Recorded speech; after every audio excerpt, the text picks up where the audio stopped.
ஆண்டவருடைய நாமம் மகிமைப்படுவதாக. இந்த நாளிலே தொடர்ந்து உங்கள் மத்தியிலே கர்த்தருடைய வார்த்தைகளை பகிர்ந்து கொள்வதிலே சந்தோஷம் அடைகிறேன். கர்த்தர் ஒருவரே நம்மை சுகமாய் தங்க பண்ணுகிறவர் என்கிற கர்த்தருடைய வார்த்தைகளை உங்களோடு கூட நான் தொடர விரும்புகிறேன். ஆண்டவர் மகிமைப்படுவாராக.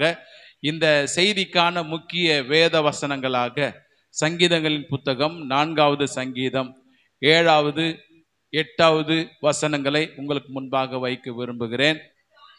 அவர்களுக்கு தானியமும் திராட்சரசமும் பெருகி இருக்கிற காலத்தின் சந்தோஷத்தை பார்க்கிலும் அதிக சந்தோஷத்தை என் இருதயத்தில் தந்தீர். சமாதானத்தோடே படுத்துக்கொண்டு நித்திரை செய்வேன். கர்த்தாவே, நீர் ஒருவரே என்னை சுகமாய் தங்க பண்ணுகிறீர். இந்த 2 வசனங்களை உங்களுக்கு முன்பாக கர்த்தருடைய வார்த்தையாக நான் வைத்து இந்த வசனங்களை சற்று விலக்கி இந்த வேத வசனத்தினால் உண்டாகிற ஆசீர்வாதத்தை உங்களுக்கு சொல்லி உங்களுக்காக ஜெபிக்க விரும்புகிறேன். முதலாவதாக, உலகத்தாருக்கு கிடைத்த சந்தோஷத்தை பார்க்கிலும் அதிகமான சந்தோஷத்தை கர்த்தர் நமக்கு தருகிறார் என்பதை நான் குறிப்பிட விரும்புகிறேன். அந்த 7வது வசனத்திலே தேவ மனுஷன் அழகாய் சொல்லுகிறார், அவர்களுக்கு தானியமும் திராட்சரசமும் பெருகி இருக்கிற காலத்தின் சந்தோஷத்தை பார்க்கிலும் அதிகமான சந்தோஷத்தை என் இருதயத்தில் தந்தீர். ஒரு விவசாயினுடைய நிலத்திலே நன்றாக விளைச்சல் உண்டாகி அது விளைந்து மிகுந்த தானியத்தை அவனுக்கு கொடுக்கும் பொழுது அவனுக்கு எல்லையில்லாத ஒரு பெருத்த சந்தோஷம் ஏற்படுகிறது. தான் விதைத்த விதைகள் முளைத்து எழும்பி பலனை கொடுக்கும் பொழுது அந்த விவசாயி மிகவும் சந்தோஷப்படுகிறான். அவர்களுக்கு தானியமும் திராட்சரசமும் பெருகி இருக்கிற காலத்திலே உண்டான சந்தோஷத்தை பார்க்கிலும் அதிகமான சந்தோஷத்தை என் இருதயத்திலே ஆண்டவரே நீர் தந்தீர் என்று இந்த தேவ மனுஷன் ஜெபிக்கிறார். உலகத்தாருக்கு கிடைக்கிற அந்த சந்தோஷத்தை காட்டிலும் அதிகமான சந்தோஷத்தை தேவனுடைய பிள்ளைகளுக்கு கர்த்தர் கொடுக்கிறாராம். பிரியமான கர்த்தருடைய பிள்ளைகளே, உலகத்தாரின் நடுவிலே ஈசாக்கு குடியிருந்தாலும் உலகத்தாரை விட கர்த்தர் ஈசாக்கை ஆசீர்வதித்தார். உலகத்தார் நடுவிலே ஆபிரகாம் குடியிருந்தாலும் சகல ஜனங்களை பார்க்கிலும் ஆண்டவர் ஆபிரகாமை ஆசீர்வதித்தார். யாக்கோப்பு தன்னுடைய மாமனாருக்கு அருகாமையிலே குடியிருந்தாலும் யாக்கோப்பு லாபானை விட ஆசீர்வதிக்கப்பட்டதாகத்தான் வேதம் சொல்லுகிறது. எப்பொழுதுமே நம்முடைய ஆண்டவர் உலகத்தாருக்கு முன்பாக நாம் வெட்கப்பட்டு போகாதபடி, உலகத்தாருக்கு முன்பாக நாம் ஆசீர்வதிக்கப்படும்படியாக நம்மை அவர் கிருபையாய் நினைக்கிறார். அவர்களுக்கு கிடைக்கிற சந்தோஷத்தை விட அதிகமான சந்தோஷத்தை ஆண்டவர் நம்முடைய இருதயத்துக்கு தந்து நம்மை ஆசீர்வதிக்கிற தேவனாய் இருக்கிறார். பிரியமான கர்த்தருடைய பிள்ளைகளே, ஆண்டவர் நம்மை உலகத்திலிருந்து தெரிந்து கொண்டார். அப்படி என்றால் உலகத்திலே கிடைக்கிற சந்தோஷத்தை விட பரலோக சந்தோஷத்தை கர்த்தர் கிருபையாய் நமக்கு தந்து நம்மை நடத்துகிற தேவனாய் இருக்கிறார். நம்முடைய ஆண்டவர் நம்முடைய கண்ணீரை ஆனந்த களிப்பாய் மாற்றுகிறார். நம்முடைய புலம்பலை அவர் நினைத்து நம்மை ஆசீர்வதிக்கிற தேவனாய் இருக்கிறார். நம்முடைய துக்கத்தை கர்த்தர் சந்தோஷமாய் மாற்றுகிறவராய் இருக்கிறார்.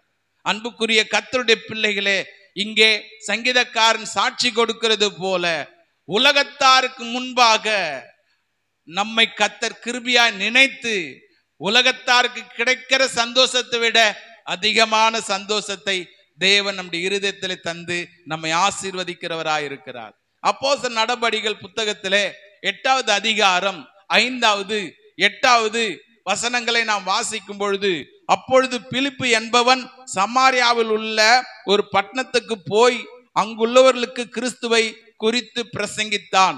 அந்த பட்டணத்திலே மிகுந்த சந்தோஷம் உண்டாயிற்று. பிலிப்பு என்கிற இந்த சுவிசேஷகன் பாருங்கள், சமாரியா பட்டணத்திலே கிறிஸ்துவை பிரசங்கிக்கிறார். கிறிஸ்துவை பிரசங்கித்த பொழுது அங்கே அற்புத அடையாளங்கள் நடக்கிறது. அது மாத்திரமல்ல, அந்த சமாரியா பட்டணத்திலே மிகுந்த சந்தோஷம் உண்டானது. எங்கெல்லாம் கிறிஸ்து உயர்த்தப்படுகிறாரோ, எங்கெல்லாம் கிறிஸ்து பிரசங்கிக்கப்படுகிறாரோ, எங்கெல்லாம் கிறிஸ்துவின் சத்தியம் பிரசங்கிக்கப்படுகிறதோ அங்கே துக்கங்கள் மாறுகிறது, சந்தோஷம் உண்டாகிறது. ஆமென். ஆண்டவராகிய இயேசு கிறிஸ்து நம்முடைய துக்கத்தை மாற்றி நமக்கு சந்தோஷத்தை கொடுக்கும்படியே விரும்புகிறார். ஆண்டவராகிய இயேசு கிறிஸ்து பிறந்த பொழுது தூதர்கள் மேய்ப்பர்களுக்கு முன்பாக தோன்றி, பயப்படாதிருங்கள், இதோ எல்லா ஜனத்துக்கும் மிகுந்த சந்தோஷத்தை உண்டாக்குற நற்செய்தி உங்களுக்கு அறிவிக்கிறேன் என்று பேசினார்கள். ஆண்டவராகிய இயேசு கிறிஸ்து பிறந்த பொழுது எல்லாருக்கும் ஒரு பெருத்த சந்தோஷம். ஆண்டவராகிய இயேசு கிறிஸ்து இங்கே சமாரியா பட்டணத்தில் பிரசங்கிக்கப்படும் பொழுது சமாரியாவில் இருந்த துக்கம் மாறியது, சமாரியாவில் இருந்த கண்ணீர் மாறியது, சமாரியாவிலே வியாதியோடு இருந்த மனிதர்கள் சுகமாக்கப்படுகிறார்கள். ஒரு பெருத்த சந்தோஷம் சமாரியாவிலே உண்டானதாம். எனக்கு அன்பான கர்த்தருடைய பிள்ளைகளே, ஆண்டவராகிய இயேசு கிறிஸ்து உங்களுடைய வீட்டிலே பிரசங்கிக்கப்படும் பொழுது, ஆண்டவராகிய இயேசு கிறிஸ்து உங்களுடைய கிராமத்தில் பிரசங்கிக்கப்படும் பொழுது, ஆண்டவராகிய இயேசு கிறிஸ்து உங்களோடு பேசும் பொழுது உங்களுடைய துக்கம் நிச்சயமாக மாறும், உங்களுக்கு மிகுந்த சந்தோஷம் உண்டாகும். ஆமென். இயேசு போன இடத்திலெல்லாம் ஒரு பெருத்த சந்தோஷம் தாங்க ஏற்பட்டுச்சுங்க. நாயனூர் விதவையின் மகன் மரித்து போன பொழுது அந்த நாயனூர் விதவை மிகுந்த துக்கத்தோடு அழுது கொண்டு பாடைக்கு பின்னாக வருகிறாள். அவளை ஆறுதல் படுத்தும்படியாக ஒரு பெருங்கூட்ட ஜனங்க அவளுக்கு பின்னாக துக்கத்தோடு போறாங்க. ஆனால் இயேசு இப்பொழுது அந்த கூட்டத்துக்கு எதிர்ப்படுகிறார். இயேசுவை பின்பற்றி வர ஜனங்கள்லாம் சந்தோஷமா வராங்க. இப்போ இந்த பாடையை பின்பற்றி வருகிற ஜனங்கள் எல்லாம் அழுது கொண்டு வராங்க. அழுது கொண்டு வருகிற ஜனமும் சந்தோஷமா வருகிற ஜனமும் ஒன்று சேருகிறது. அல்லேலூயா. இயேசு இப்பொழுது துக்கத்தோடு இருக்கிற ஜனங்களை சந்திக்கிறார். நாயனூர் விதவையை பார்த்து இயேசு சொன்ன வார்த்தை அழாதேன்னு சொல்றார். அல்லேலூயா. இயேசு நாயனூர் விதவையை பார்த்து அழாதே என்று சொல்லி பாடையை தொட்டு வாலிபனே எழுந்திரு என்று சொல்லுகிறார். உடனே வாலிபன் எழுந்து உட்கார்ந்து பேச தொடங்குகிறான். எனக்கு அன்பான கர்த்தருடைய பிள்ளைகளே, துக்கத்தோடு வந்த கூட்டம் இயேசுவை சந்தித்த பொழுது அந்த கூட்டம் முழுவதும் சந்தோஷத்தால் நிறைந்தது. எங்கெல்லாம் இயேசு பிரசங்கிக்கப்படுகிறாரோ அங்கெல்லாம் சந்தோஷம் உண்டாகிறது.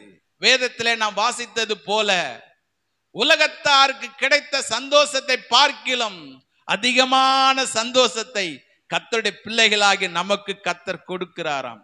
40வது சங்கீதம் 16வது வசனத்தை வாசிக்கும் பொழுது, உம்மை தேடுகிற அனைவரும் உமக்குள் மகிழ்ந்து சந்தோஷப்படுவார்களாக.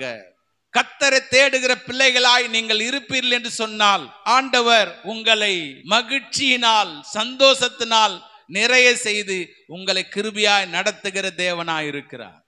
கர்த்தரை தேடுகிறவர்களுக்கு உண்டான ஆசீர்வாதத்தை வேதத்திலே பல இடங்களிலே வாசிக்கிறோம்.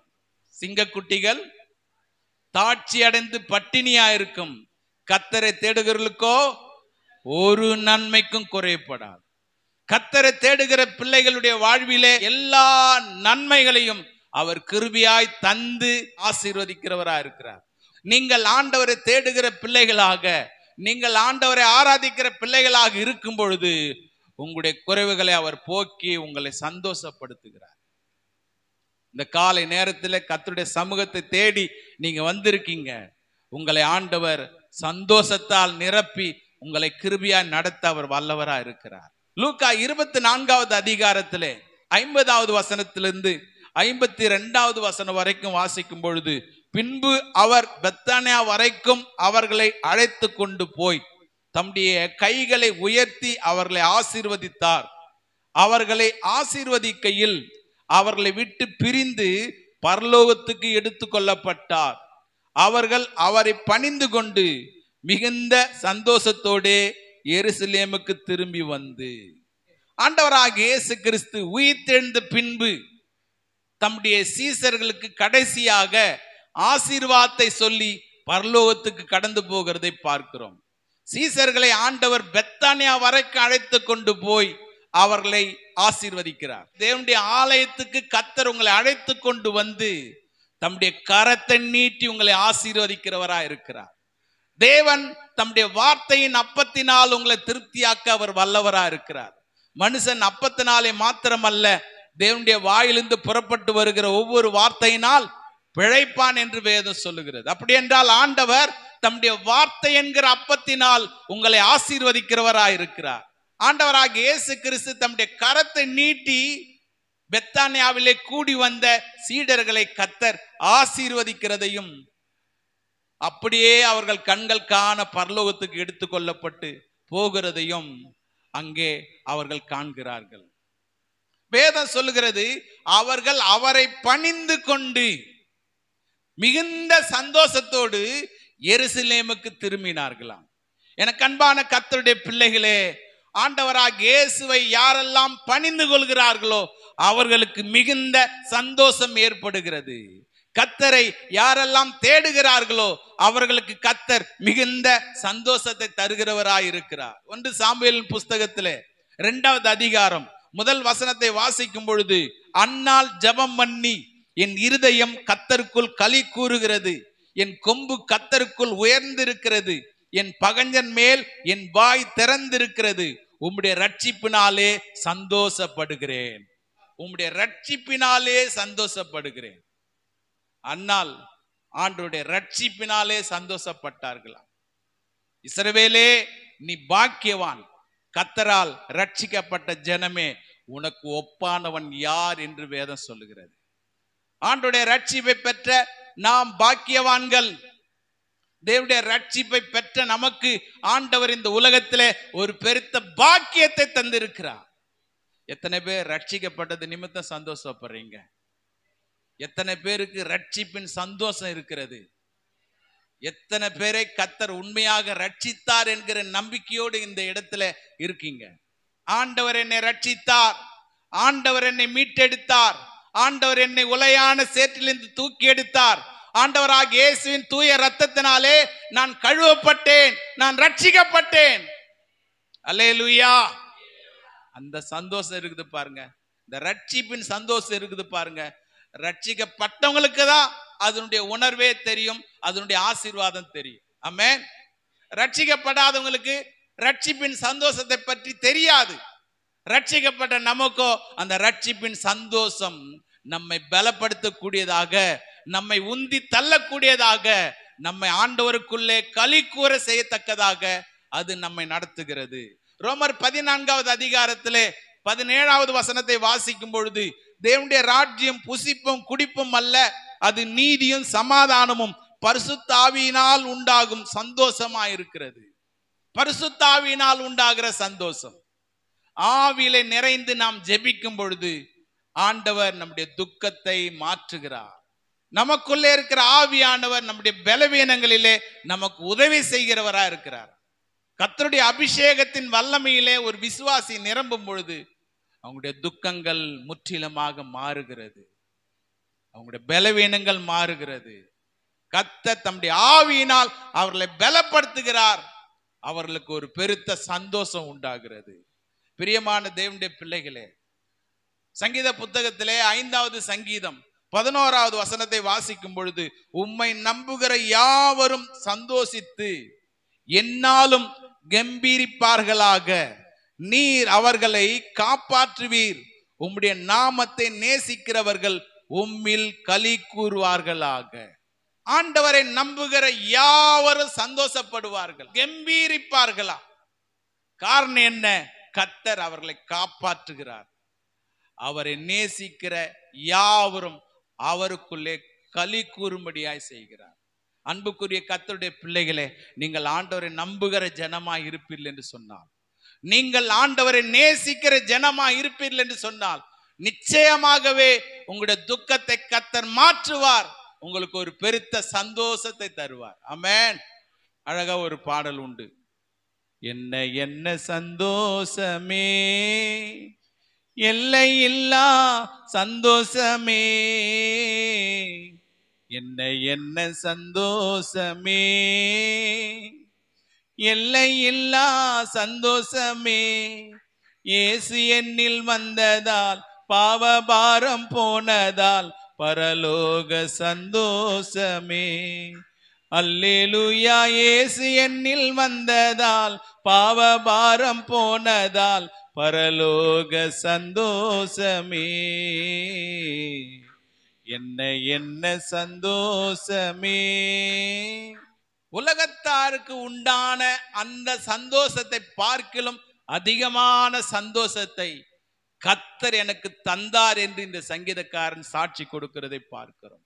இரண்டாவதாக, கர்த்தர் ஒருவரே நம்மை சுகமாக தங்க பண்ணுகிறார் என்பதை நான் குறிப்பிட விரும்புகிறேன். சங்கீத புத்தகத்திலே 4வது சங்கீதம் 8வது வசனத்தை வாசிக்கும் பொழுது, சமாதானத்தோடே படுத்துக்கொண்டு நித்திரை செய்வேன், கர்த்தாவே நீர் ஒருவரே என்னை சுகமாய் தங்க பண்ணுகிறீர். ஒரு எல்லையில்லாத ஒரு நிம்மதியை பெற்ற ஒரு மனிதன் சொல்லுகிற வார்த்தை தான் இந்த வார்த்தை.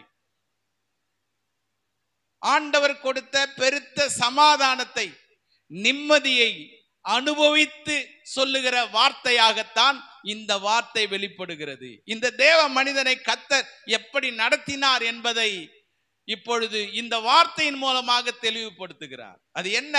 சமாதானத்தோடு படுத்துக்கொண்டு நித்திரை செய்வேன், கர்த்தாவே நீர் ஒருவரே என்னை சுகமாய் தங்க பண்ணுகிறீர்.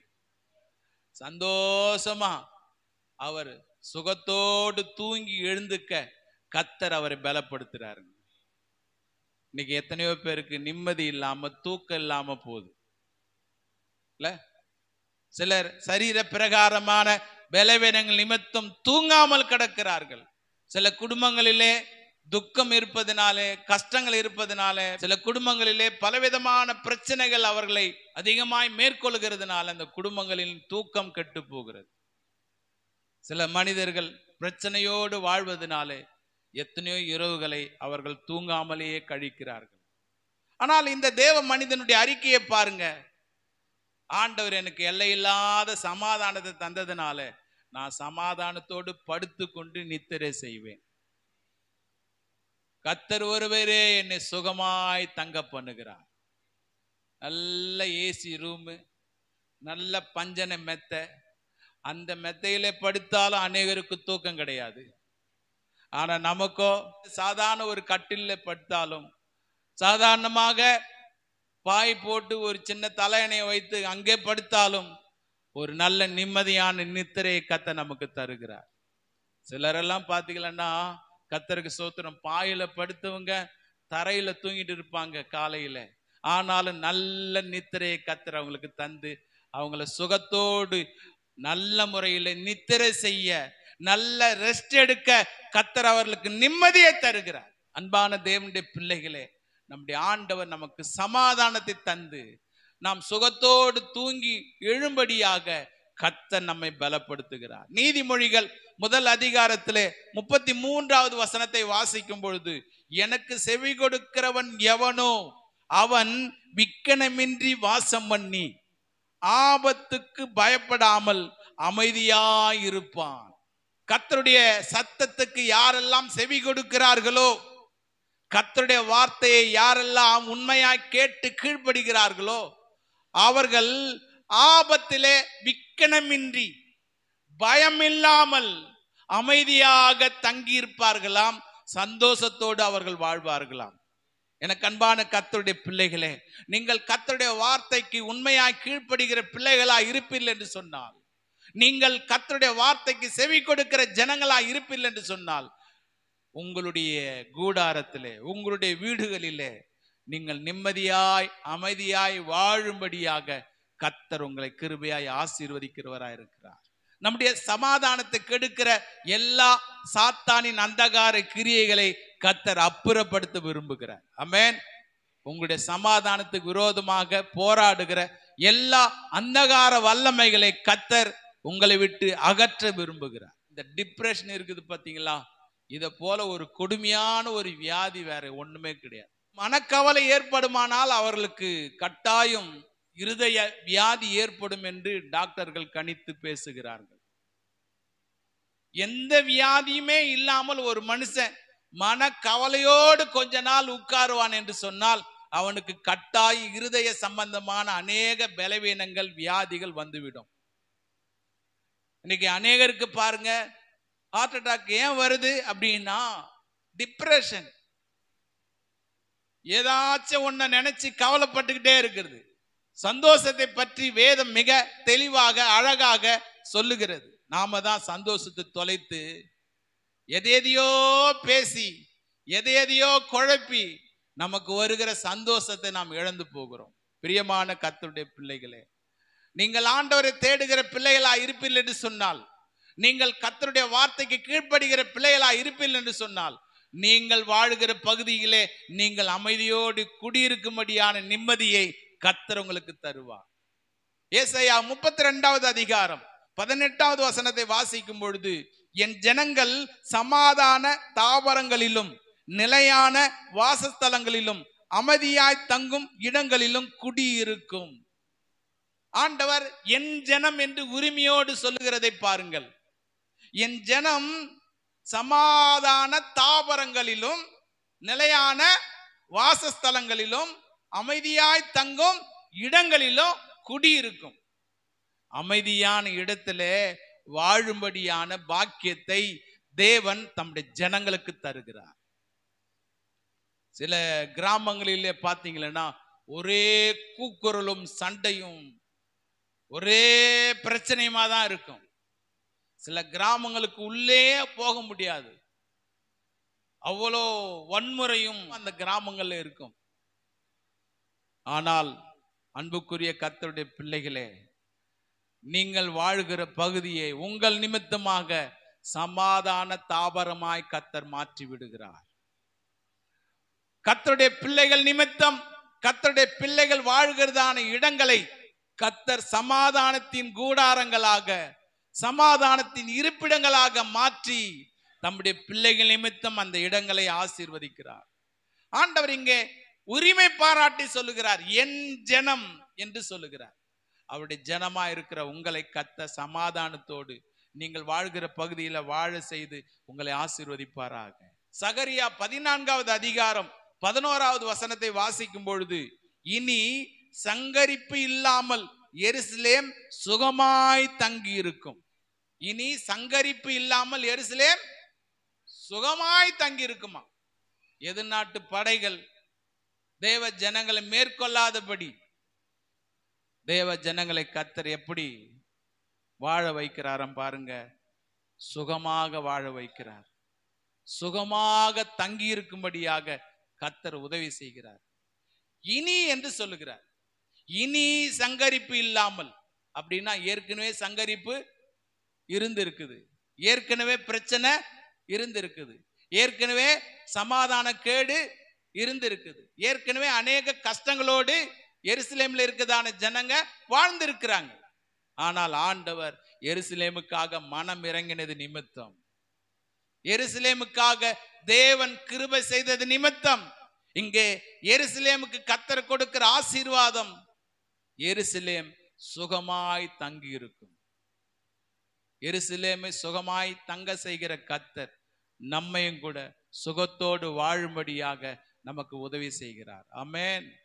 யோவான் 14வது அதிகாரத்திலே 27வது வசனத்திலே ஆண்டவராகிய இயேசு சொன்னார், சமாதானத்தை உங்களுக்கு வைத்து போகிறேன், என்னுடைய சமாதானத்தையே உங்களுக்கு கொடுக்கிறேன், உலகம் கொடுக்கிற பிரகாரம் நான் உங்களுக்கு கொடுக்கிறது இல்லை, உங்கள் இருதயம் கலங்காமலும் பயப்படாமலும் இருப்பதாக. சமாதானத்தை கர்த்தர் என்ன பண்றாருங்களா, வச்சுட்டு போயிருக்கிறார். ஒரு தகப்பன் பசியா இருக்கிற தன்னுடைய மகனை பார்த்து, அப்பா உனக்கு இந்த இடத்துல உணவை நான் வச்சுட்டு போறேன்ப்பா, நீ சாப்பிடு அப்படின்னு சொல்வது போல இந்த வார்த்தை இருக்கிறது. ஒரு கஷ்டப்படுகிற ஒரு மகளை பார்த்து ஒரு தகப்பன், அம்மா இந்த இடத்துல பணம் வச்சிருக்கிறம்மா, இந்த குறிப்பிட்ட இடத்துல பீரோல இந்த இடத்துல பணம் இருக்குது, நீ எடுத்துக்கோ, நீ எடுத்து உபயோகப்படுத்திக்கோ அப்படின்னு ஒரு தகப்பன் தன்னுடைய மகளை பார்த்து சொல்வது போல இந்த வார்த்தை இருக்கிறது. சமாதானத்தை உங்களுக்கு வைத்து போகிறேன், என்னுடைய சமாதானத்தை உங்களுக்கு கொடுக்கிறேன், உலகம் கொடுக்கிற பிரகாரமாக நான் உங்களுக்கு கொடுக்கிறது இல்லை. உலகம் கொடுக்கிற சந்தோஷம் கொஞ்ச நேரம், ஆனால் ஆண்டவர் கொடுக்கிற சந்தோஷமோ நித்திய நித்தியம். உலகம் கொடுக்கிற சந்தோஷம் சமாதானம் கொஞ்ச நேரம், ஆனால் ஆண்டவராகிய இயேசு கிறிஸ்து கொடுக்கிற சந்தோஷமோ நித்திய நித்தியமான சந்தோஷம். எனக்கு அன்பான கர்த்தருடைய பிள்ளைகளே, இந்த நாளிலே சோத்திர 2 காரியங்களை உங்கள் மத்தியிலே நான் பிரசங்கித்தேன். அதிலே முதலாவதாக, உலகத்தாருக்கு கிடைத்த சந்தோஷத்தை பார்க்கிலும் அதிகமான சந்தோஷத்தை தேவன் தம்முடைய பிள்ளைகளுக்கு கொடுக்கிறார் என்பதை நான் குறிப்பிட்டேன். இரண்டாவதாக, கர்த்தர் ஒருவரே நம்மை சுகமாய் தங்க பண்ணுகிறார் என்பதை நான் பிரசங்கித்தேன். இந்த வேத வார்த்தைகள் மேலே உங்க கைகளை வைத்து நீங்க ஜெபம் பண்ணுங்க. ஆண்டவரே, என்னுடைய குடும்பத்திலே காணப்படுகிற எல்லா பிரச்சனைகளையும் கர்த்தர் மாற்றி என் குடும்பத்திலே சமாதானத்தை தாரும், எனக்கு நீர் சந்தோஷத்தை தாரும், எனக்கு நிம்மதியை தாரும் என்று நீங்க ஜெபம் பண்ணுங்க. 4வது சங்கீதம் 7வது 8வது வசனங்களின் படியே கர்த்தர் நம்மை ஆசீர்வதிப்பாராக, கர்த்தர் நம்மை வழிநடத்துவாராக. நாம் ஜெபம் பண்ணலாம். அவர்களுக்கு தானியமும் திராட்சரசமும் பெருகி இருக்கிற காலத்தின் சந்தோஷத்தை பார்க்கிலும் அதிகமான சந்தோஷத்தை என் இருதயத்திலே தந்தீர். சமாதானத்தோடே படுத்துக்கொண்டு நித்திரை செய்வேன். கர்த்தாவே, நீர் ஒருவரே என்னை சுகமாய் தங்க பண்ணுகிறீர். நம்முடைய ஆண்டவர் நம்மை சுகமாய் தங்க பண்ணுகிற தேவனாய் இருக்கிறார். உலகத்தாருக்கு கிடைக்கிற சந்தோஷத்தை பார்க்கல அதிகமான சந்தோஷத்தை தேவன் நம்முடைய உள்ளத்துல தந்து நம்மை ஆசீர்வதிக்கிற தேவனாய் இருக்கிறார். சமாதானத்தோடு படுத்துக்கொண்டு நித்திரை செய்ய கர்த்தர் நம்மை பலப்படுத்துகிறவரா இருக்கிறார். எல்லை இல்லாத ஒரு பெருத்த சந்தோஷத்தை தேவன் நமக்கு தந்து நம்மை ஆசீர்வதிக்கிறவரா இருக்கிறார். புசிப்பும் குடிப்பும் தேவனுடைய ராஜ்யம் அல்ல, அது நீதியும் சமாதானமும் பரிசுத்தாவினாலே உண்டாகிற சந்தோஷமா இருக்கிறது. பரிசுத்தாவின் சந்தோஷத்தை தேவன் நமக்கு தந்து நம்மை ஆசீர்வதிக்கிறவரா இருக்கிறார். நம்ம எல்லாரும் ஜெபம் பண்ணுவோம். ஹல்லேலூயா, ஹல்லேலூயா. உம்மை நன்றியோட ஸ்தோத்திரிக்கிறோம், உம்மை நன்றியோட ஸ்தோத்திரிக்கிறோம் ஆண்டவரே. எங்களை நேசிக்கிறதான தகப்பனே, ஆசீர்வதிக்கப்பட்டதான இந்த நேரத்தில் உம்மை நன்றியோடு ஸ்தோத்திரிக்கிறோம். உலகத்தாருக்கு கிடைத்த சந்தோஷத்தை பார்க்கலும் அதிகமான சந்தோஷத்தை உம்முடைய பிள்ளைகளாகி எங்களுக்கு நீ தந்து எங்களை நினைக்கிறவராய் இருக்கிறீர். ஆண்டவரே, எங்களுக்கு உம்முடைய சந்தோஷத்தை கிருபையாய் தந்து எங்களை நடத்துகிற தேவனாய் இருக்கிறீர் என்பதை இன்றைக்கு நாங்கள் தியானிக்க உதவி செய்கிறே. நன்றி அப்பா. இந்த வார்த்தையை துக்கத்தோடு கேட்கிற ஒவ்வொரு கர்த்தருடைய பிள்ளைகளுடைய வாழ்விலே ஆண்டவரே உம்முடைய ரட்சிப்பின் சந்தோஷத்தை தருவீராக அப்பா. உம்மை தேடுகிற யாவரும் சந்தோஷப்பட்டு களி கூறும்படி செய்வீராக ஆண்டவரே. உம்மை நம்புகிற யாவரும் ஆண்டவரே களி கூறும்படியாய் செய்வீராக. உம்முடைய ஜனமாயிருக்கிற ஒவ்வொருவருக்கும் நிம்மதியை தருவீராக ஆண்டவரே. இந்த நாட்களிலே அப்பா, சரீர பிரகாரமாக பலவீனத்தோடு வாழ்ந்து கொண்டிருக்கிற ஒவ்வொருவருக்காக ஜெபிக்கிறேன் ஐயா. அவங்களுடைய பலவீனங்கள் நிமித்தம் அவங்களுடைய நித்திரை மிக மோசமா இருக்கிறதை நாங்கள் அறிகிறோம் அப்பா. தகப்பனே, பலவீனங்கள் நிமித்தம் அநேக நாட்களாக நித்திரை இல்லாமல் வாழ்ந்து கொண்டிருக்கிற ஒவ்வொரு சகோதரனையும் சகோதரியும் கர்த்தர் தொடுவீராக. உம்முடைய வார்த்தையினால் தொடுவீராக. அவர்களுக்கு நல்ல சுகத்தை தருவீராக. உம்முடைய வார்த்தையினால் உண்டாகிற நல்ல சுகம் உம்முடைய பிள்ளைகளுக்கு கிடைக்க செய்யுங்கப்பா. என்னுடைய சமாதானத்தை உங்களுக்காக வைத்து போகிறேன் என்று வாக்கு பண்ணின கர்த்தர் இன்றைக்கு ஜீவிக்கிறவரா இருக்கிறீரப்பா. உம்முடைய சமாதானத்தை நாங்கள் விசுவாசத்தோடு எடுத்துக்கொள்கிறோம். உம்முடைய சமாதானத்தை நாங்கள் சுதந்திரித்துக் கொள்கிறோம். உமக்காக வாழ, நிம்மதியோடு வாழ, மகிழ்ச்சியோடு வாழ, சமாதானத்தோடு வாழ எங்களுக்கு உதவி செய்யுங்கப்பா. எங்கள் கண்ணீரை ஆனந்த களிப்பாய் மாற்றிவிடும் தேவனே. அன்றைக்கு அன்னால் உம்முடைய ரட்சிப்பின் சந்தோஷத்தை வெளிப்படுத்தினது போல இன்றைக்கு நாங்கள் ஆண்டவரே உம்முடைய சந்தோஷத்தை வெளிப்படுத்த கிருபை செய்யுங்கப்பா. இந்த வார்த்தை கேட்கிற ஒவ்வொரு பிள்ளைகளையும் கர்த்தர் ஆசீர்வதியும். உம்முடைய கிருபை உம்முடைய பிள்ளைகளோடு கூட இருக்கட்டும். ஆண்டவர் மகிமைப்படுவீராக. இயேசு கிறிஸ்து மூலம் வேண்டுகிறோம் பிதாவே. ஆமென், ஆமென். அல்லேலூயா, அல்லேலூயா, அல்லேலூயா. கர்த்தருடைய சமாதான வழிநடத்துதல் உங்களோடு இருப்பதாக. ஆண்டவர் உங்களை தம்முடைய வார்த்தையினால் அற்புதமாய் நடத்துவாராக. Praise the Lord.